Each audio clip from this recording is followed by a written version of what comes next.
Morning, good afternoon, good evening, and welcome to, at long last, another video. I need to get up to speed on all of my old blog posts and film all of them. I'm getting way behind. And one of the reasons is that I don't really like the next two two posts because they were attempts to write some material for my novel about Mr. and Mrs. Randall. And looking back at them, I don't really like them anymore. They don't really feel right. So, but at the time, I thought they were okay. I think I'm going to read them aloud and try to figure out why they just don't feel right. Like, I was just not picturing it correctly. Okay. They're also a little bit risque. So, Mr. Randall was scheduled to meet a woman who was not the future Mrs. Randall in the park down the street from his apartment. It was a sunny, late summer afternoon, and the flowers were in bloom. Ducks waddled, and there she was, sitting on a park bench, waiting patiently for him with a book in her hand. "What are you reading?" he asked, leaning over to get a closer look at the book. He didn't waste time. "Oh, something old," she said, surprised by his brave encroachment on her personal space. He did it because he knew it worked. He pulled out a package of cigarettes and offered one to her. He knew what she liked. This was too easy. "How do you like your toast and coffee in the morning?" he asked. She blushed. Since she hadn't gotten out much in recent weeks, she was quite dressed up, sort of like a preppy girl from the 1960s. Plaid, short skirt, tasteful sweater, but there was definitely something a bit slutty and desperate about the outfit. She was well over 30, but she looked like she was playing dress up to look like a 20-year-old college student. Not that she ever went to college. She'd gotten a different type of work when she graduated from high school, an unusual sort of work. Blessed or cursed with an abnormally childish face and frame, throughout her teens and 20s she could pass as an awkward, horse-faced 12-year-old, and the government agency for which Mr. Randall worked knew how to make use of that sort of quality. Essentially, they'd used her as child bait in a series of sting operations on pedophiles. She was quite lucky that nothing ever went wrong on any of these operations, and when she graduated from that job, she had a nice nest egg, a government employee, husband, minder, a cushy job, and no overly traumatic memories. Not everyone in her line of work was so lucky. The drawback of such work was that it led a young woman to conclude that she could use her body to get whatever she wanted, and what she wanted today was a good time. She was married, but her husband traveled a lot and didn't care that much if she went out once in a while to meet someone different. She'd married a security worker she'd met on one of her operations, and people of his profession were all rather loose about relationship issues. Monogamy just wasn't in their culture, since they were trained to have a hard time caring about much of anything. Systematic trauma is very effective in achieving that end. As an elder of their tribe, Mr. Randall had a reputation for being a guy you could call up for a good time. Sex, drugs, and rock and roll. And this woman, who was not the future Mrs. Randall, was overjoyed that he had called her to this meeting. She was anticipating a high, as she had developed a taste for some rather hard drugs and experiences during some of her operations. To Mr. Randall, she was just a high-end junkie that he needed to set in motion for a long-standing plan he was executing. He needed this woman to do something for him, and the best way he knew to get someone to do something was to seduce them, make their head swim with pleasure, and convince them that he liked them. He didn't mind this meeting at first. Although her childish cell phone clicking was annoying, the extended sex did throw his back out, and the drugs did give him a splitting headache the next day. He viewed it all as necessary to achieve an end, and he was a bit concerned that she wouldn't be far enough under his spell to get the job done. This meant that he would need to call her on the phone, maybe even send flowers. He didn't care. Whatever worked, worked. This was what he told himself as he sat on the rooftop of his building at 5 a.m., while she slept in the apartment below. As he watched the sun come up, he thought about his scheme. He thought about the future Mrs. Randall, and saw a strange shape in some smoke from a nearby building. It formed a shape he knew well, and he viewed it as an omen that he was on the right track.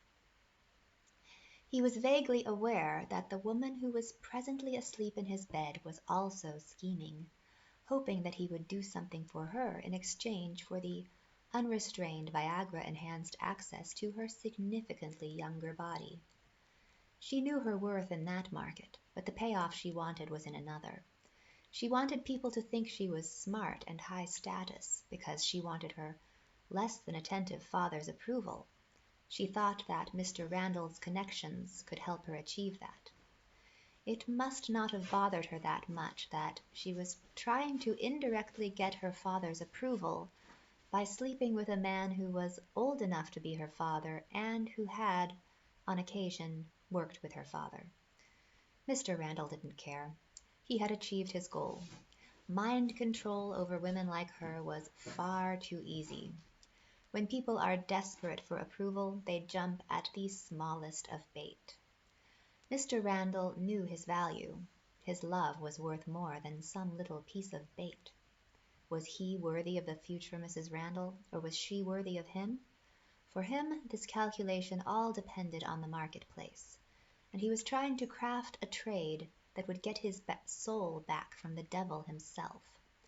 Money, love, salvation, all in one tidy package. If only it were so easy. When the future Mrs. Randall learned about this little tryst, she was conflicted. He did that for me? She wondered, even though she knew that he did it for himself. She was just part of his plan, and she knew that, but she told herself that because it was a long-term plan, it was okay, sort of. Oh, what she didn't know about his plans. So that was the first one. I'm going to go ahead and do the next one. It connects to this. This one's called Reprobates. Connects to the whole Mr. and Mrs. Randall story. Mr. Randall had been tracking the future Mrs. Randall for almost a year after she'd been flagged for teaching heresy. He mostly just followed her online activity, but sometimes he would watch her when she was running errands. Despite his costumes, she still sensed his presence. Once she saw him at a bus stop, dressed as a workman in blue coveralls. But there was something about his pride in his costume and the way the clothes fit that just didn't look right.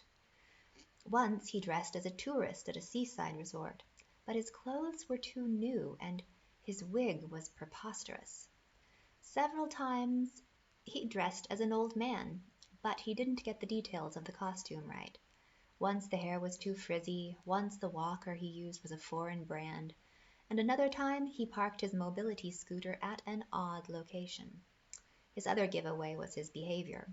He would zigzag in his walking pattern to slow his approach and get a better look. Twice she identified him by his shoes. She'd seen one pair on two very unrelated occasions, and the other pair of shoes was far too new. Try as he might, he just didn't blend in. Either that or she had a specially tuned radar that sensed his presence. This tendency to see things that didn't want to be seen was getting her into a lot of trouble, and it all culminated with a knock on her door from a man she'd never met before. So, if I join, I get a small apartment in a foreign city, an allowance and some new furniture, but I'll have almost no freedom. I can't contact my family ever again, and I'll be entirely dependent on your system to sustain me. We are all dependent on the system to sustain us. My colleagues will be drug abusers and alcoholics, but I'll be expected to keep to myself. Functional alcoholics, we only select the best, but it is a stressful job. And I have to get used to the fact that my boss, he is what he is. I don't want him anywhere near my children or me. Some women gain a lot of weight and make themselves ugly to avoid men like him. Some women find Mr. Randall appealing. He's a criminal. He thought she was 20, but you're correct. I was thinking about the woman he chained to a radiator. He has issues with consent and tattooed women, and he isn't exactly an adult in all respects. He's more like a brainwashed child. She sighed. You are aware that he is the reason that you are alive today. They were going to kill you after that lecture they invited you to, and he took care of your assassin. I know. Did you really know? I thought I recognized something strange. That is why your life is in danger if you do not come with me. She looked away. Did you know that he committed the crime for which you've been condemned to death? No. Why? You were unjustly accused of taking material from the Midnight Library, and the fact that he was let off for the same crime made your accusers look bad. It saved your life. Your organization is insane. They kill to make you rich and then expect you to do whatever they say up until they decide that they are done with you and they kill you as well. The truth is that Mr. Randall needs you. He needs someone to marry him or else they will kill him, unless he has a dedicated minder. They just get rid of old dogs like him.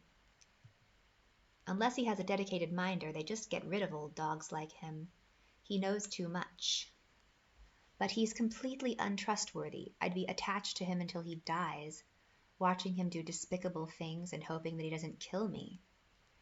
If he killed you, he'd be as good as dead, and that is the entry price.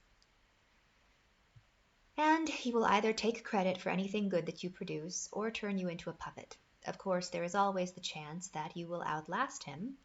You are younger and smarter than him, so if you are a quick learner, you might make it through. In exchange, I get to know more about how the world works, make an impact on history, and possibly get credit for my work. We sometimes throw good parties, but they are more for the younger members of our organization. They are good ways to catch them doing embarrassing things. It is more likely that you will be publicly crucified over something, but this may be combined with you getting credit for some of your work and for the work of others. You, of course, can't let anyone know about our existence, or you will be killed. Anyone who finds out about us will be killed as well. I thought as much. And if you deviate from the agreed-upon narratives too much, you will also be killed. Why would anyone join such an organization?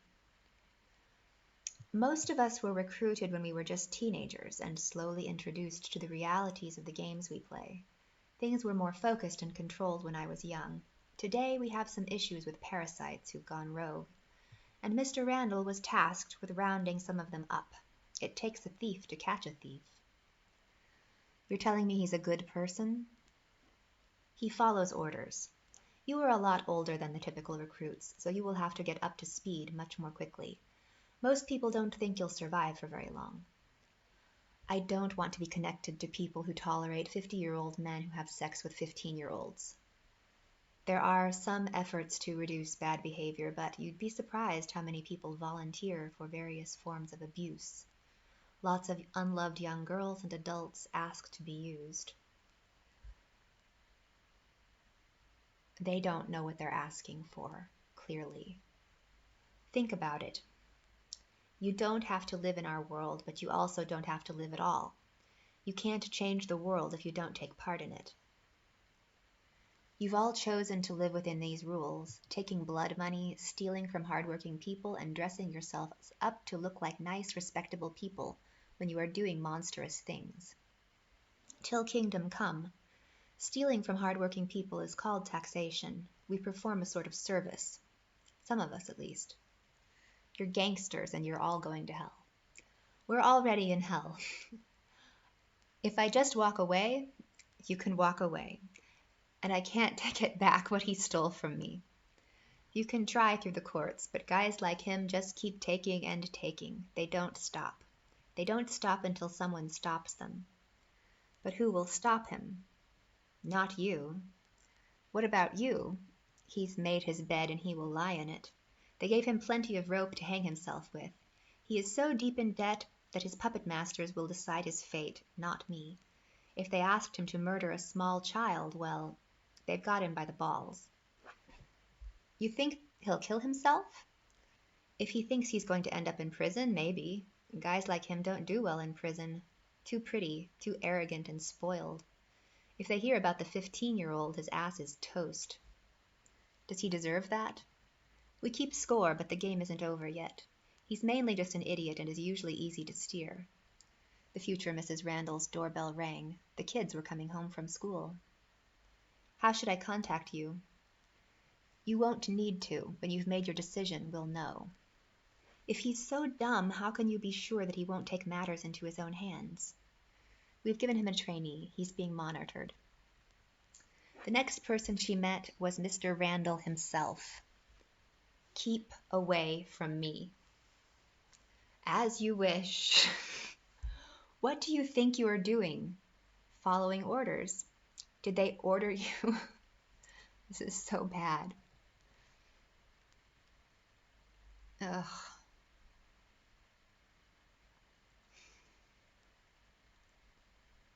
God, I really can't do dialogue, can I? This is terrible. Listen, things will work out for you just fine if you just go with the flow. You've made something interesting that makes people think, and it is always dangerous when that happens. This sort of thing needs to be rolled out in a controlled fashion to avoid unexpected overreactions. I specialize in that sort of rollout. I want to work with professionals, not thugs. You are not in a position to negotiate. If I hadn't agreed to watch you, you would have been dead a year ago. You have no idea how quickly people like you are disposed of. So I should be grateful that a bunch of murderers and criminals have taken an interest in my freelance work? There's no such thing as free, and we prefer to be referred to as businessmen, but I see your point.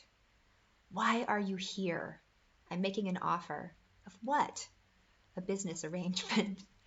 In which you allow me to manage your output in exchange for a cut of the profits. You go where I tell you, perform what I tell you, and sell what I tell you, and you will earn a degree of financial freedom for your children in exchange for fame, which is a sort of prison. I don't want murderers like you anywhere near me. If I'm not the murderer near you, it will just be another murderer who isn't as nice as me. I want an insurance policy. If I die, you pay my children a lot of money. We could arrange that. But I've heard you are deeply in debt, so a policy wouldn't be worth anything. Then we'll make a policy with someone else. That doesn't help me prevent you from killing me. Killing you is easy. Nothing can prevent anyone from doing that. The only way to protect yourself is to make your life worth something to someone. Why do you need me? I need to look good and do something big to earn my freedom. And what makes you look good? When I deliver leverage to my employer, I earn their good graces. I used what I borrowed from you to earn their approval, and now I've been allowed to turn your brand into some cash that will help me repay my debts and score some points against some of my boss's enemies. So I'm just a way to make money, and so much more. I like you. I meant what I said when we first met. You were desperate and would have said anything. I believe that you want money, but I don't believe that you like anyone but yourself. When you're on my team, you're part of my image. This is a rotten deal. You don't have any alternatives. I was told that I could walk away from all of this. No one ever walks away, especially not someone who is as curious as you are. Once you've seen the Shadowland, you can't stop thinking about it. It will destroy you if you try to fight it. I can focus on other things. I'll focus on my court cases. You'll end up as a lonely alcoholic secretary with a bunch of loser kids and failed dreams. If you join me, your dreams will come true and you'll provide a better life for your kids. Leave me alone. Think about it. This is horrible. She kept her cool for a few months, but politics had taken a turn for the worse, and not only were immigrants like her being persecuted, but her son was being drafted to serve on the front lines of a battle with an unstoppable army massing on the eastern border. Mr. Randall? Yes, I accept your offer. I will do whatever you say if you get my son into a safer job. I can't do much for him, but I can still help you. He knew she wouldn't fare well during the invasion. Oh my God. Why did I write this shit? It's the worst. Okay, so I'm figuring out that I'm a really bad crime novelist. Should probably think about what my strengths are. It's hard to think about, to imagine at this point after reading such a bad passage. Maybe if I could make it funny. I mean, that's also difficult to imagine. That was sort of the strength of my first book. It was sort of dark, but I tried to make it funny. So this is challenging because this book, it's also on a dark topic and it's something I don't really know much about. They always say write what you know, but it's complicated. That makes it somewhat interesting, but it's also really stupid. Difficult. Thankfully, if your writing projects don't go well, you can always put them in the trash. I haven't given up on this one, but this dialogue is so bad. Thanks for watching. I hope that didn't make your ears bleed. Until next time.